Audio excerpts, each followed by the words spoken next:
If you are up to speed with the desire, which you never are in the beginning of its hatching, then it's inviting, it's invigorating, it's fun to think about.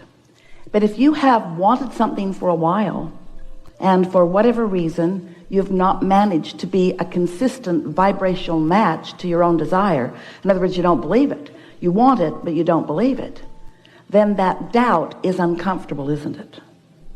And what most do not understand is that you can do something about that doubt without the manifestation occurring. Most people don't get that. Most people think that in order for doubt to go away, what they want has to show up. I'll believe it when I see it. But we want you to understand that if you're counting on waiting for it to show up before you give it your undivided vibrational attention, not only are you slowing things way, way, way down, but you're mostly noticing the success of other people, not yourself. You can see all kinds of things you want evidenced or manifested in the experience of others. But for them to be evidenced in your experience, you have to be a vibrational match to them. So we like to explain to you that you are a vibrational being in a vibrational universe, and that you're going to want to become aware of your vibration.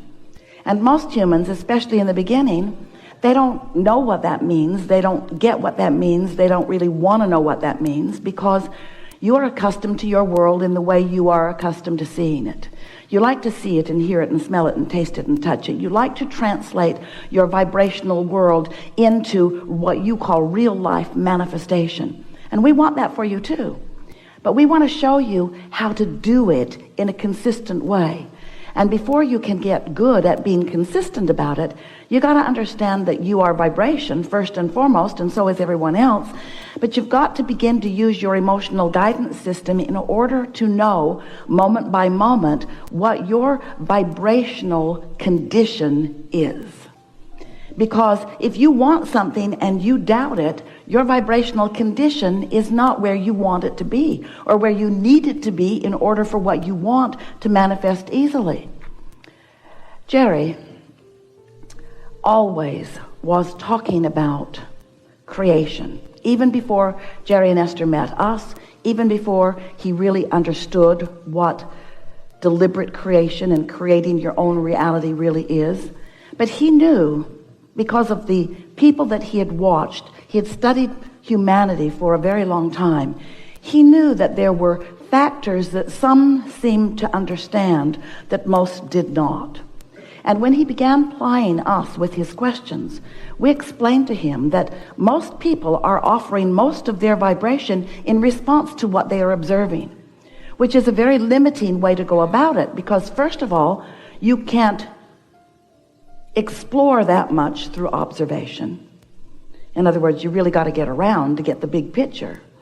And when you are observing current reality, you're practicing the vibration of what is, which means it can't change. Not much, and certainly not fast. So we want you to know that you were source energy before you came into these bodies. And even though you are now in these physical bodies, the larger part of you is still that source energy perspective. You sometimes call that soul. Humans want to call that God. We want to call it your inner being, but it's who you really are. Who you were before you came into this body, you still are not in this body while you are in this body. Most of you. You're in this body. So there is a vibrational relationship between where you came from, but better said, who you now really are. Who you are as a result of all that you've been living. So life causes you to expand. When you know what you don't want, you know what you do want. And every time you have one of those conscious or even unconscious things happen, every time you live a little bit of life where something unwanted is experienced by you, its preference is naturally born out of you. It's just the logics of this perfectly balanced, contrasting, leading edge, time-space reality into which you are deliberately focused. So you know what you don't want, you know what you do want. These rockets of desires emanate from you even though you don't even know it's happening. And as these rockets of desires emanate from you, the larger part of you, the inner being part of you, the non-physical energy part of you, becomes the vibrational fullness of everything that you ask. In other words, you're amending who you are. You're expanding and evolving all day long. And every single emotion that you feel is about the relationship between your habit of thought, your beliefs. A belief is just a thought that you continue to think. Your habit of thought and the habit of thought of the source within you. So source within you knows your value. If you do, you feel great about yourself. Source within you loves you and everyone else. If you do, then you feel wonderful in this moment. But if you find fault with yourself or someone else, in the moment of that fault finding, that negative emotion that you feel, which you try to justify but you can't really, is your indication that you are cross current of who you really are and what you really know. So you are an extension of source energy here with very important reason for being here. You said, I will explore this leading edge variety, and from it will come expansion in my idea of what is wanted. And we said, and we will ride your rocket of desire, and we will hold the signal of it constant, so that you can find your way back to it. So that's the cycle. You come into this physical body, you are pure positive energy, you explore, you define, you refine, and you request more. And usually in the requesting of more, you're not up to speed with it yet. You've requested more, but you've still got your vibrational patterns going where you've practiced them. And that is really what we are wanting to talk about in these hours that we are together today. We want you to realize that you can practice your vibrational frequency into harmony with your own desires. That you have created a vibrational reality that is real. It's present tense. It does exist. And that vibrational reality has gathered all cooperative components and is revealing to you a steady message about what the next logical step for you is to get you from where you are to where you want to be. That's the thing we want you to hear first and foremost.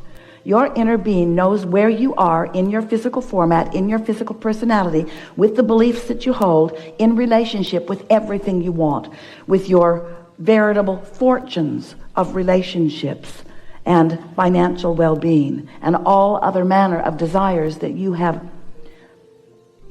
magnificently and precisely carved out of this physical life experience. And so if you can accept that you are vibrational, and if you can accept that your emotions are telling you what your relationship is, not just with who you are and all that you've become, but with everything that you want.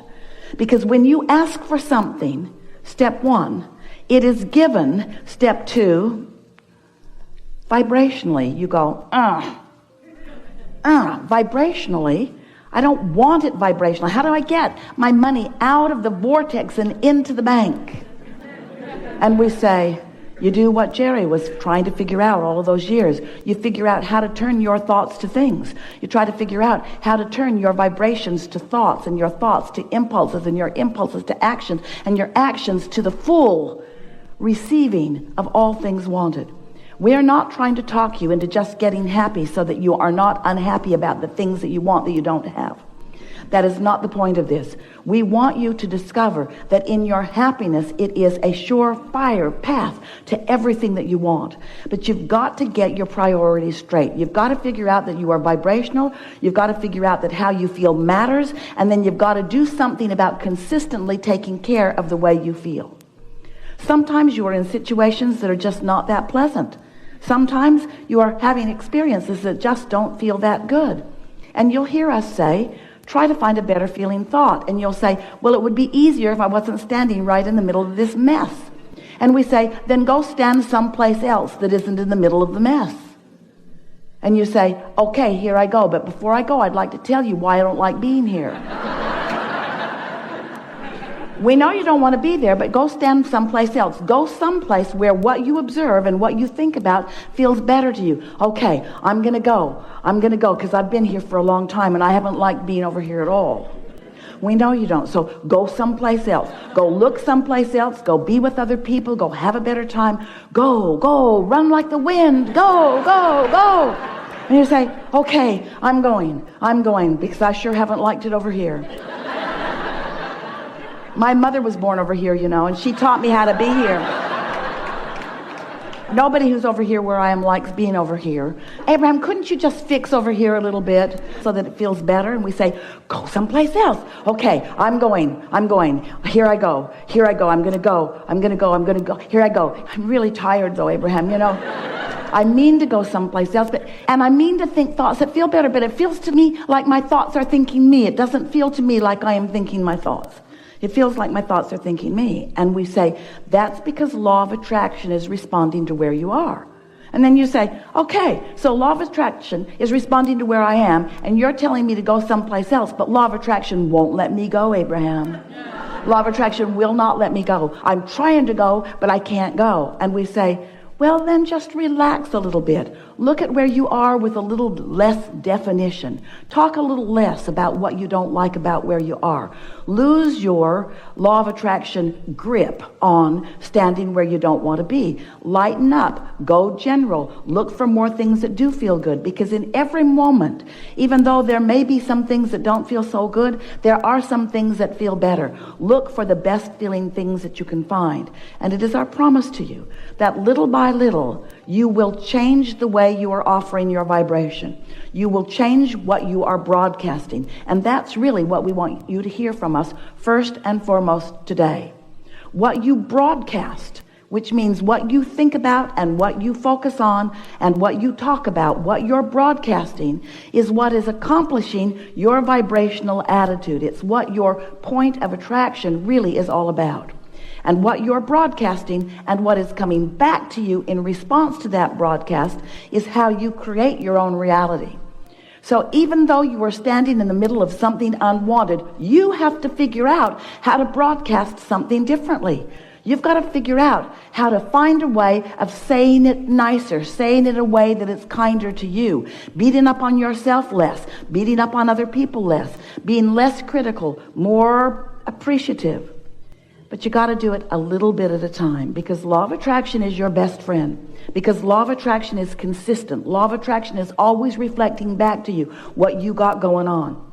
There are two ways for you to know what you've got going on vibrationally. In other words, what the mix is between who you really are and who you're being in any moment. How wide or narrow that gap is, that vibrational frequency gap between who you want to be and all the desires that you have already established and created and what you're letting in right now. There are two ways to know. One is by how you feel right now, this red hot minute, and the other is by what's manifesting back to you. They always match. What you think and how you feel always matches, and what you think and what comes back to you always matches. Now we know it feels like you've been influenced by others, and it feels like a lot of what you're feeling is in response to what others are doing. But you got to stop letting that be your excuse for sloppy thinking. You got to let that no longer be your excuse for offering vibrations that don't serve you, that don't serve anybody, and most of all, keep you split apart from who you really are. So there are 3 steps to the creative process. Step 1 is ask, and life causes you to do that all day, every day. Step 2 is source answers, and by that we mean a vibrational reality is assembled with all of the components, with every single one of them that is important to you, because you've been making those requests, spoken and unspoken, all of the days of this physical experience, and even before you came into this physical body. You've been requesting this well-being, this abundance, this clarity, this vitality, this flexibility, this understanding, this knowing, this love, this appreciation, this abundance, this well-being. You've been requesting it in all kinds of forms. All of your existence, which is longer than we have time to even begin to explain to you. It's a big vortex. It would keep you busy for 20 or 30 lifetimes. It's huge. huge, and it's there for you, and it's revealing itself to you all day, every day, in the form of a vibration that you, if you are human, mostly are not hearing. You keep asking for the revelations, even though the revelations are constantly coming, because the source within you knows where you are, knows who you are, knows what you want, knows where you are in relationship to what you want, and is giving you all day feedback about where to go and where to focus and where to look in this vast universe in which you are focused.